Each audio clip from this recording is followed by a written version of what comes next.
Woo! Good morning, everybody. Danny Wanda back from Pecan Grove. As I told you in the previous video, we're trying to be a little bit more religious about getting our stuff fertilized like we're supposed to. And I had an incident where I ended up in the hospital and wasn't able to get up here on the time we're supposed to be up here, but we're going to try to make up for it today. We're going to be using the Hoss Premium Fertilizer here. It's a 20-20-20, and it actually has magnesium, molybdenum, zinc, copper, iron. It has all that stuff in it.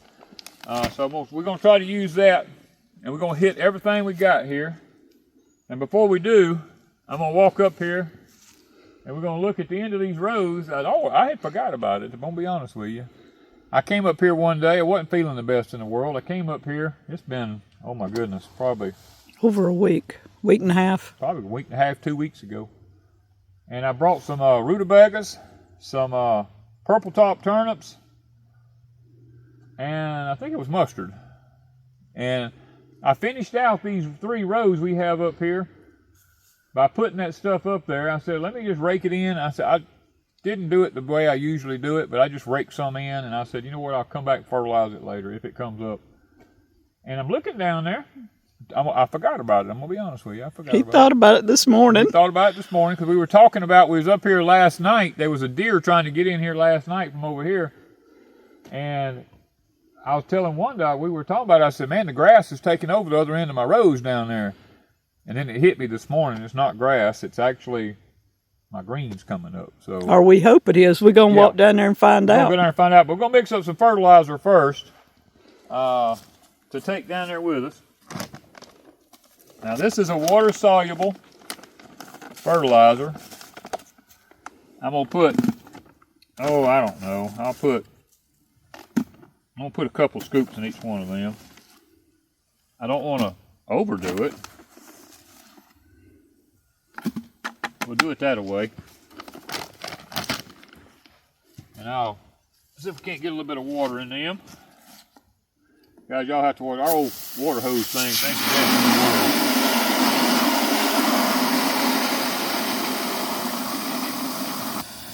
Man, you can't hardly do nothing with it.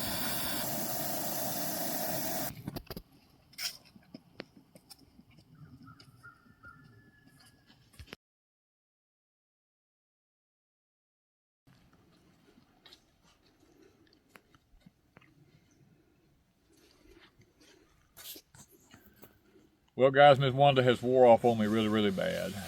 I didn't pay attention to what I was doing. Today I didn't feel good, and I know that's purple top turnips right there, because I remember doing that one. Now, I have broadleaf mustard, rutabagas, and Siberian kale. I remember what I planted. I just don't know which is which.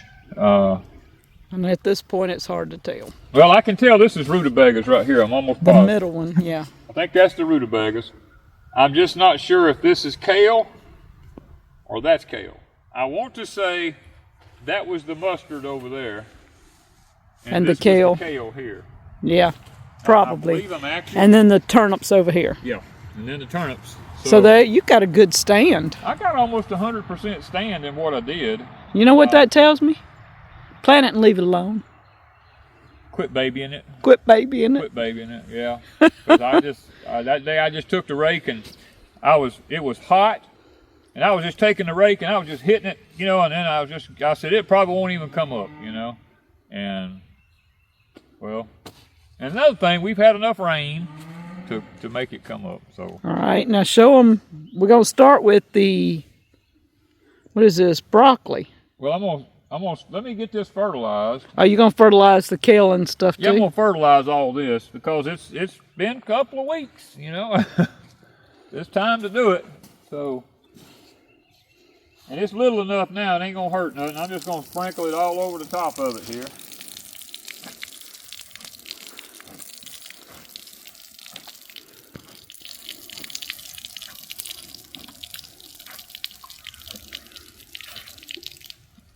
Another thing, guys, I fertilize these rows with the cub when I made them up. So if the roots on the plants can ever get deep enough in the ground, they should be able to find that fertilizer.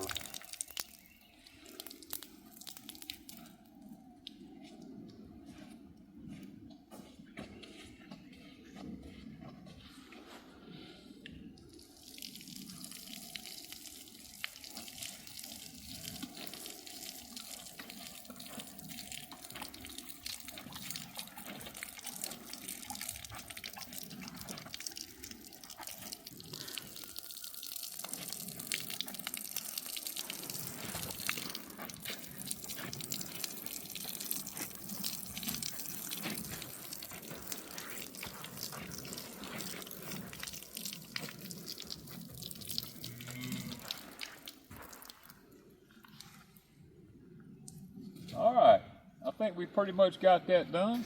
Okay, these are our cauliflowers. Now some of these are some older plants that come out of them little Hoss tool cell trays I did. There's a few of them through here. I don't remember how many, but there was a few, and we'd see if they wanted to see if they'd live, and they have lived. So I'm gonna go ahead and, while I'm here, I'm gonna douse them with some of this 20-20-20.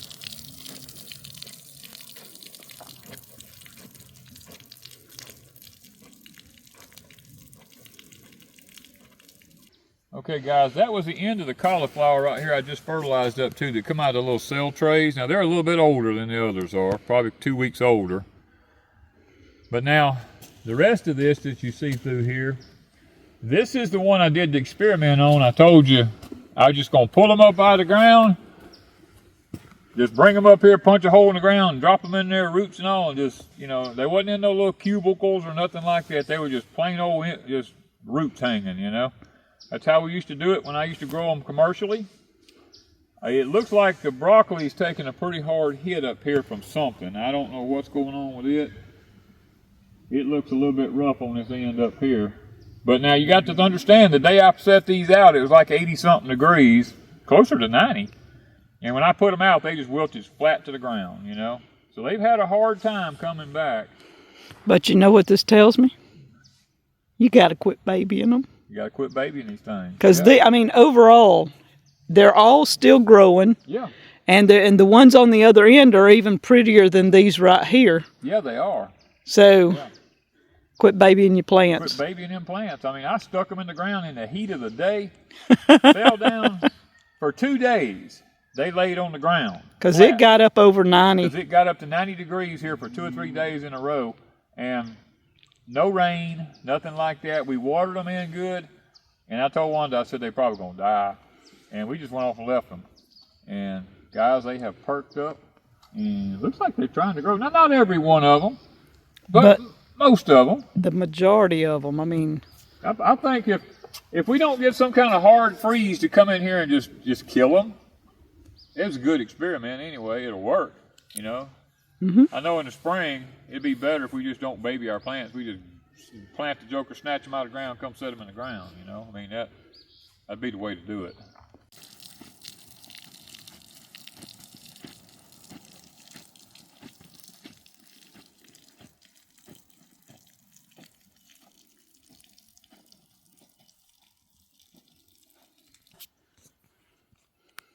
Well, guys, I'm a little bit excited about the onions.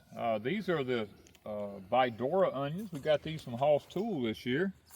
And I think, to be honest with you, I believe 100% of them has made it.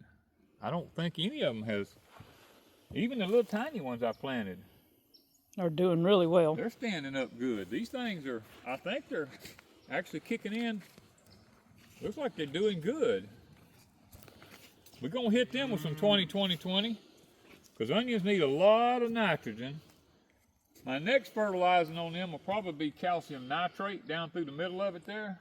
But that'll be another couple of weeks from now. So I'm going to go ahead and hit them with that 20-20-20. The cauliflower and broccoli on this end look great. Yeah.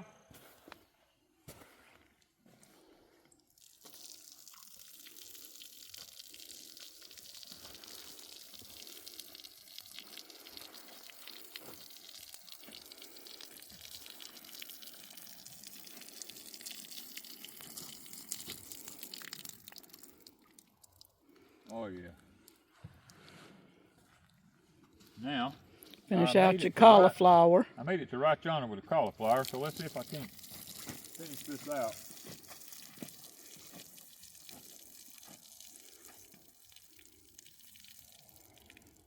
We got that.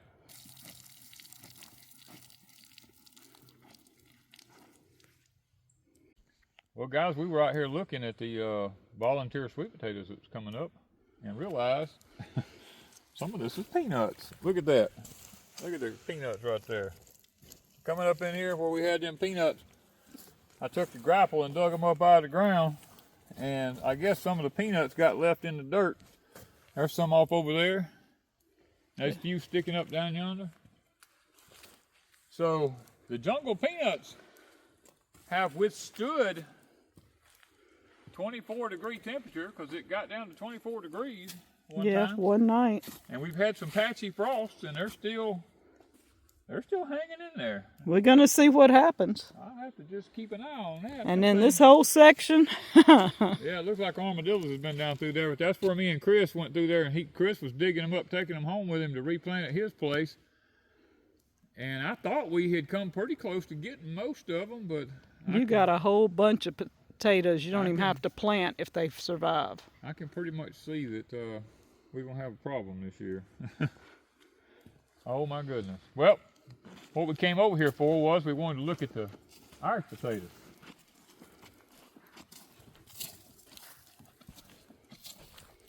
Looks like we got about 100% stand of Irish potatoes and acorns. Yeah. And I just picked up pecans. Yeah, I know.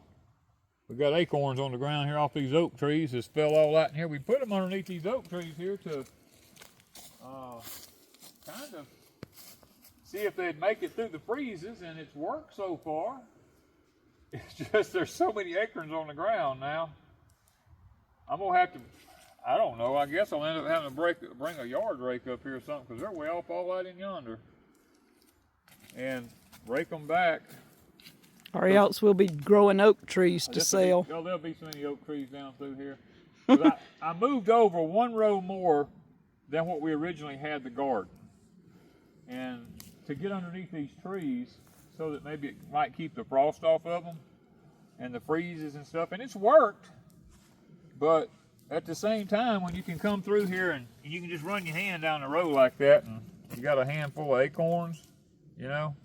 And holes that something's done eat. Ain't that something? Wow. Another thing they're going to be coming up with here. So, now this is what we plan on doing. If it dries up, now this is an if it dries up, we've got a lot of pecan leaves on the ground and oak leaves and stuff like that. I'm going to hook up the bagger to the Toro zero turn, and I'm going to go along and vacuum up all them leaves. And we've got, I don't know which one's accurate. My weather thing says we got 21 and 28 degree temperature coming. Wanda says 30, 35. I'm hoping hers is right. But what we're going to do is, if it's going to get down into the low 20s, we're going to vacuum up those leaves and come down through here, and we're going to pile them on top of these potatoes all the way down through here and completely cover them up. And when the freeze goes away and it starts to warm back up a little bit, we're going to rake the leaves back off of them where they got a chance to come on up, because the leaves ain't going to hurt the garden. They'll just compost into the soil there. Because it'll be shredded leaves anyways. Yeah, they'll be shredded going through that lawnmower, going into that bagger. They'll be chopped all up, and we'll put it down through here, and it'll be a good mulch. If nothing else, it'll just be a good mulch for the ground. And we're going to see, because we're about, what would you say, 5 weeks away from planting potatoes? Yeah. And we've already got a month ahead, so this would give us 2 months more ahead. Yeah, it would help us maybe harvest our potatoes in March or April. March or April instead of May, you know. I don't know. We're just going to have to see if we can pull it off this year. Now, we did it one year at Deep South. But I chopped them about 3 times. Miss Wanda would come in there and cut the tops off of them, and them suckers would come right back out, and they actually made potatoes that year. But we're gonna see. 150-foot row. These rows are 300 feet long, and I'm probably 50 foot from the end down yonder. So we're probably 250 foot a row of potatoes, which is more than what we'll need. Mm-hmm. If we can pull this off, we won't have to plant no potatoes this year, you know?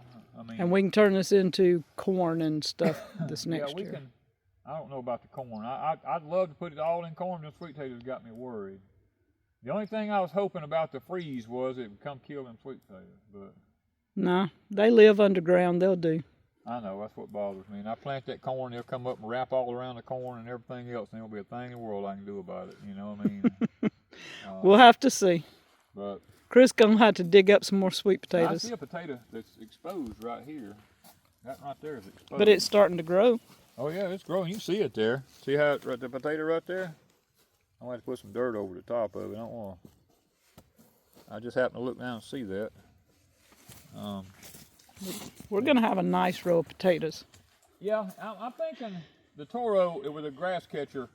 Hopefully that's gonna work.